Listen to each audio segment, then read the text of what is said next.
Assalamualaikum warahmatullahi wabarakatuh. Halo teman-teman, kembali lagi dengan saya Anindya Sasikirana dari Prodi Akuntansi 2021 dengan NIM 112111265 SDIE Bank BPD Jateng. Pada video kali ini saya akan membahas mengenai analisis regresi sederhana pada aplikasi SPSS. Berikut merupakan data yang akan kita proses pada video kali ini. Input variabel yang dibutuhkan pada variabel view sesuai dengan yang ada pada soal. Klik data view lalu isikan dengan data yang ada pada soal. Selanjutnya kita klik analyze. Kita pilih regression lalu kita klik linear. Pindahkan variabel penjualan ke kolom dependen.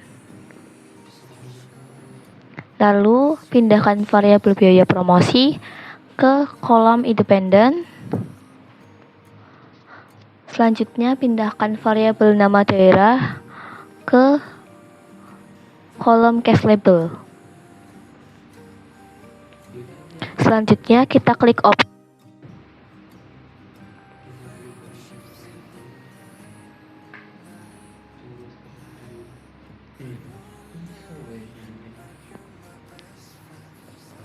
Lalu kita sesuaikan entry-nya 0,05 dan removal-nya 0,10. Kita centang include constant in equation.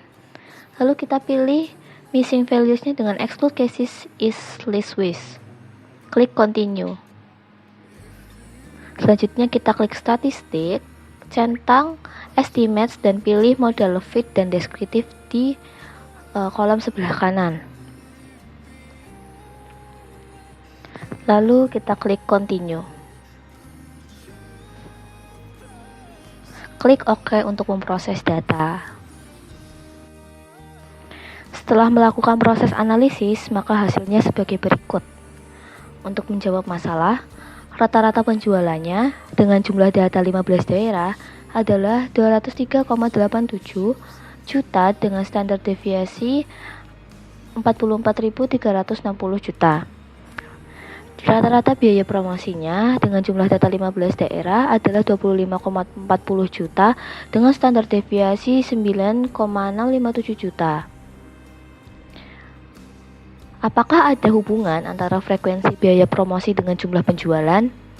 Dari hasil perhitungan, didapatkan angka korelasi antara penjualan dengan promosi yang dihitung dengan koefisien korelasi adalah sebesar 0,964. Artinya, hubungan kedua variabel tersebut sangat kuat.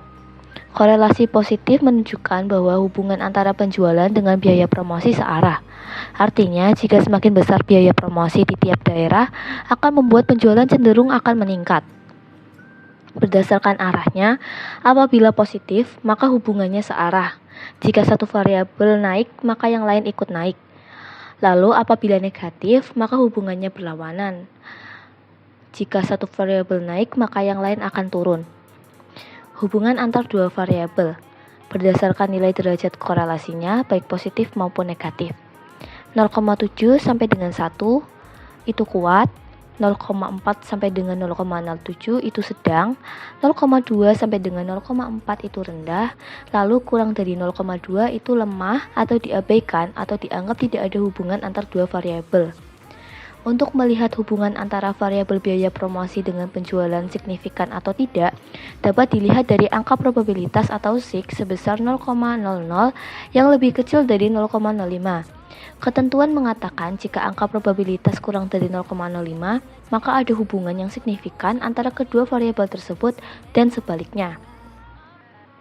Lalu untuk menjawab masalah 2. Apakah kecenderungan penjualan di masa yang akan datang mengalami kenaikan atau penurunan? Untuk kepentingan tersebut, kita menggunakan angka-angka di atas pada bagian predicted value. Cara melihatnya membandingkan antara data penjualan penelitian awal dengan data penjualan hasil prediksi. Jika ingin mengetahui cara perhitungan angka penjualannya diprediksi, hitunglah dengan rumus sebagai berikut, yaitu Y sama dengan A plus BX. Y adalah penjualan, A adalah angka konstan dari unstandardized coefficient, B-nya adalah angka koefisien variabel biaya promosi, lalu X-nya adalah angka biaya promosi pada daerah ke N. Untuk menghitung angka biaya promosi yang diprediksi pada daerah pertama atau Denpasar, maka formulanya sebagai berikut. Y sama dengan 91,364 ditambah 4,429 dikali 25. Y sama dengan 202,089. Untuk perhitungan daerah berikutnya, caranya sama. Kesimpulan yang dapat dibuat dari kasus di atas ialah hubungan antara penjualan dengan biaya promosi 0,964 atau sangat kuat, searah, dan signifikan. Pengaruh penjualan terhadap biaya promosi sebesar 93%. Pengaruh variabel lain di luar model sebesar 7%. Lalu kecenderungan biaya promosi secara umum mengalami kenaikan atau meningkat. Sekian video pembahasan dari saya. Mohon maaf apabila ada salah kata. Semoga video ini dapat bermanfaat bagi teman-teman semuanya. Sampai jumpa di video berikutnya. Wassalamualaikum warahmatullahi wabarakatuh.